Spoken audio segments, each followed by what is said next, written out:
Vivre FM Podcast.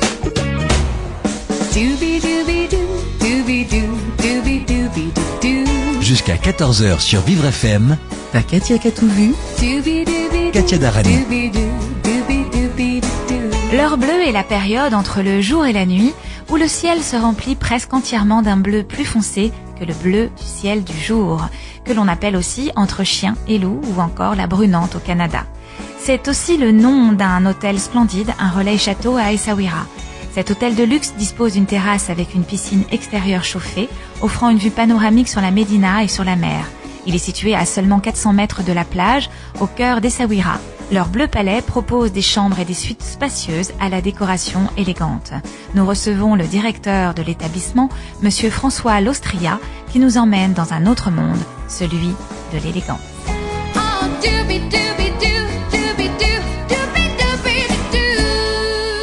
Bonjour à tous. Aujourd'hui, j'ai le plaisir d'accueillir non pas un chanteur, non pas un acteur, mais un acteur du tourisme, Monsieur François Lostria, dirigeant de l'établissement Relais Château à Essaouira. Bonjour François.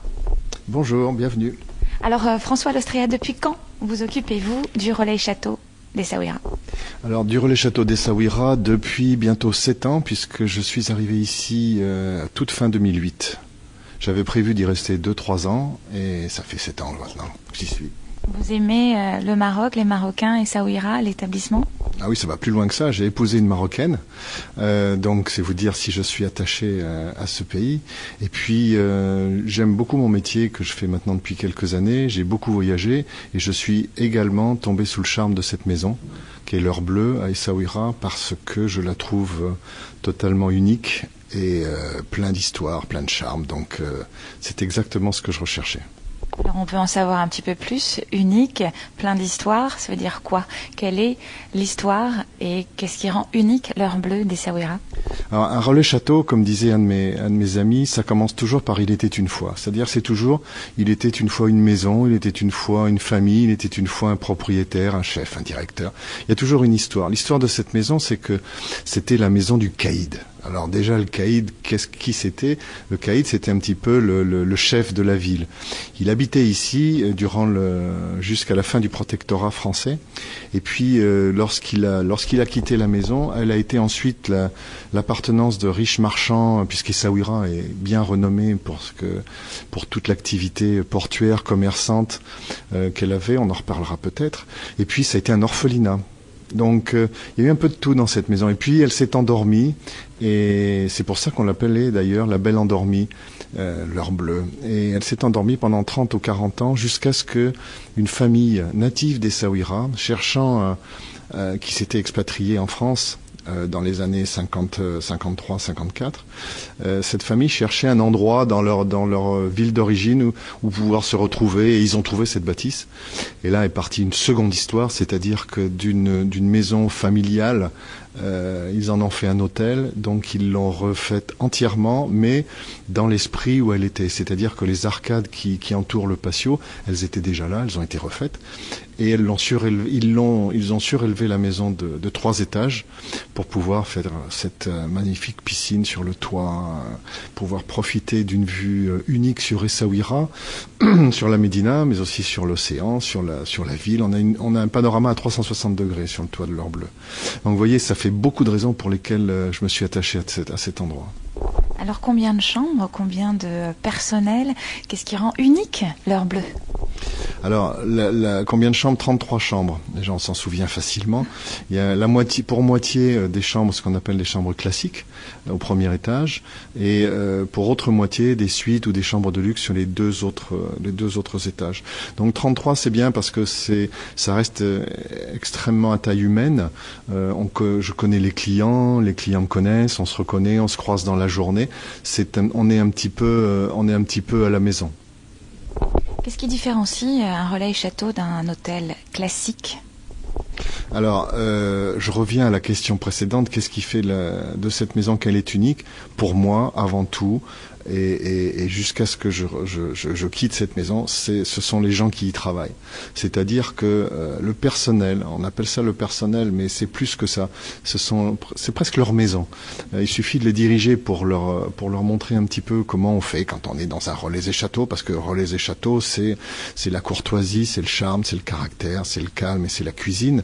Donc je connais bien puisque j'y ai passé toute ma vie professionnelle autour des Relais et Châteaux.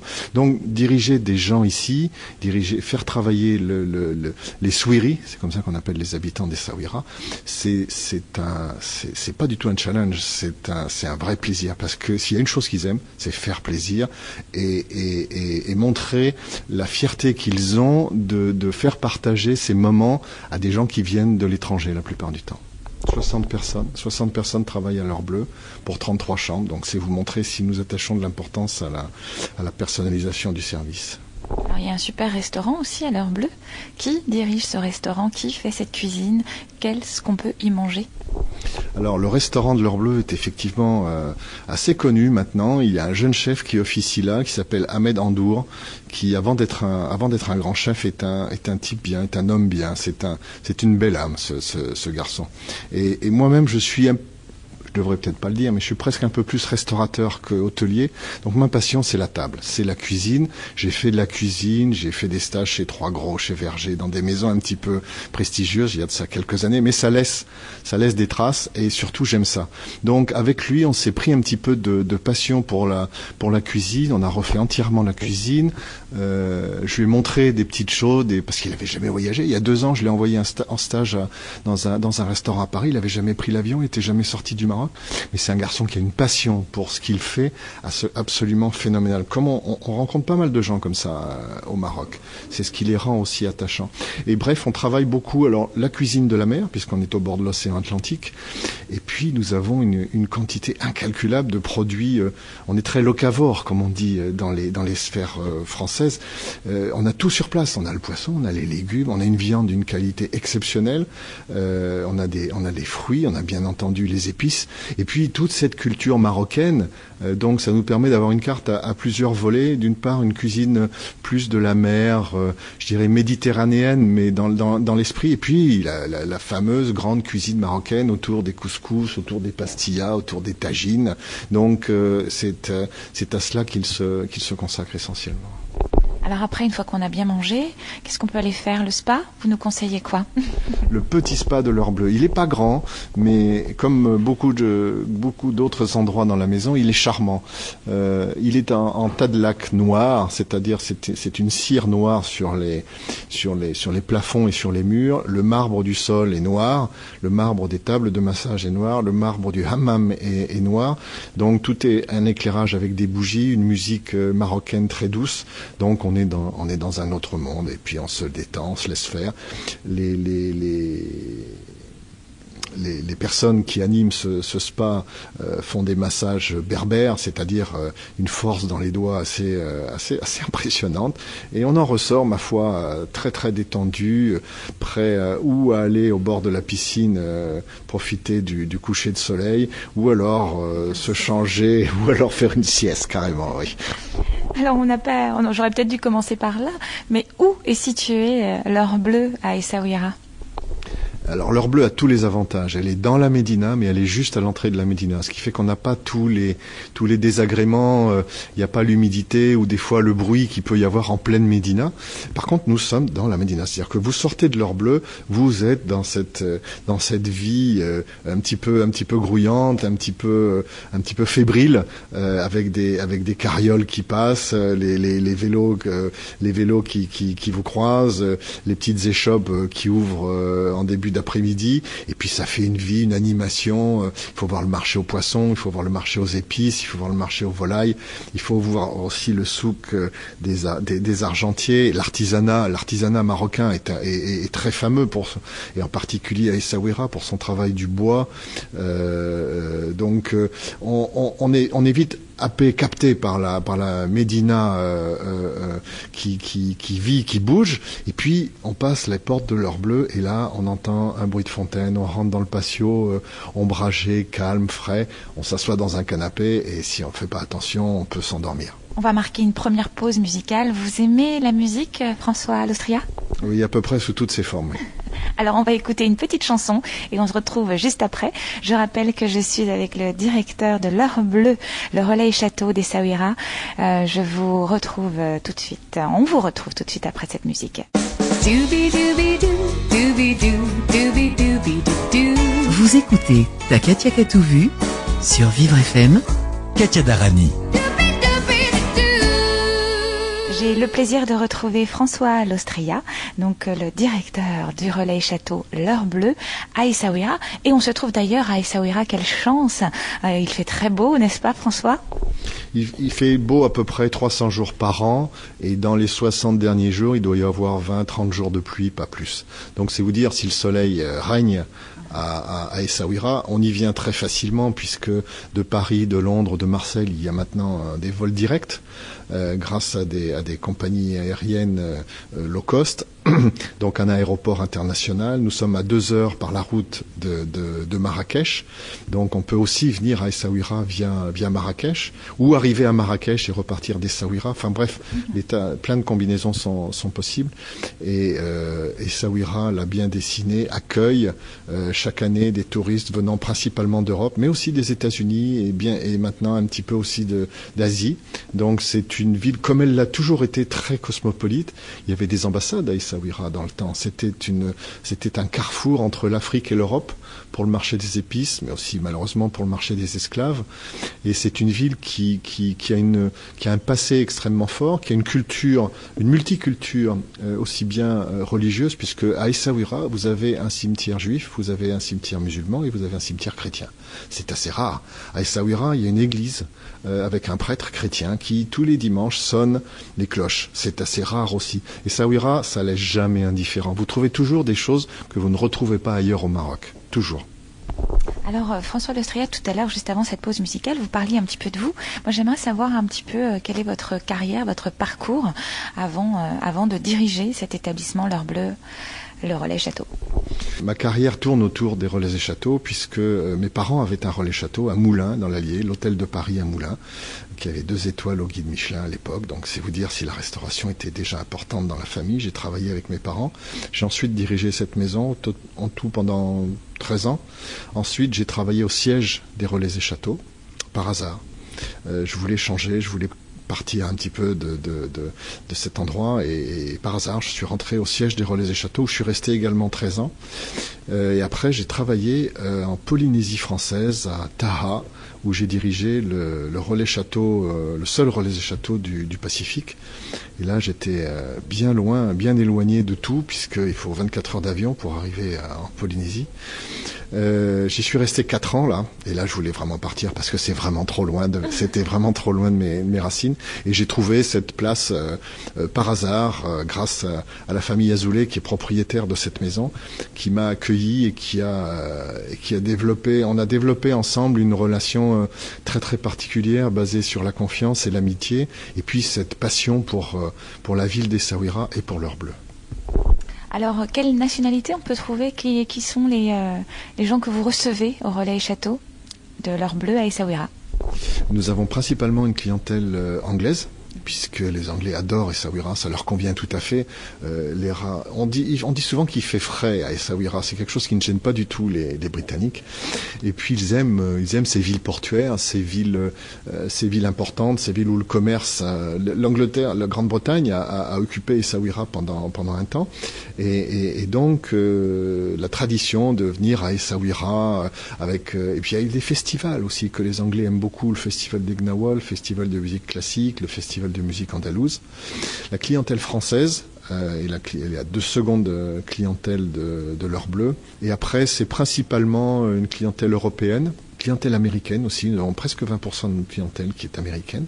Et puis une clientèle marocaine aussi qui aime bien, qui vient surtout pour la restauration. Est-ce que vous pourriez nous parler un petit peu d'Essaouira en tant que telle, la ville, ce qu'on peut y voir, ce qu'on peut y faire, on parlait tout à l'heure un petit peu de l'artisanat. Est-ce que vous pourriez nous donner un petit peu plus l'eau à la bouche? C'est une ville qui à la fois reste très authentique. Sa médina, ses commerces, son artisanat, le port qui est un des derniers ports d'Afrique où on construit encore des bateaux en bois, les pêcheurs qui rentrent chaque jour au port, tout ça, ça donne un côté très authentique, très historique, très rude. On appelle Essaouira le Saint-Malo de l'Afrique.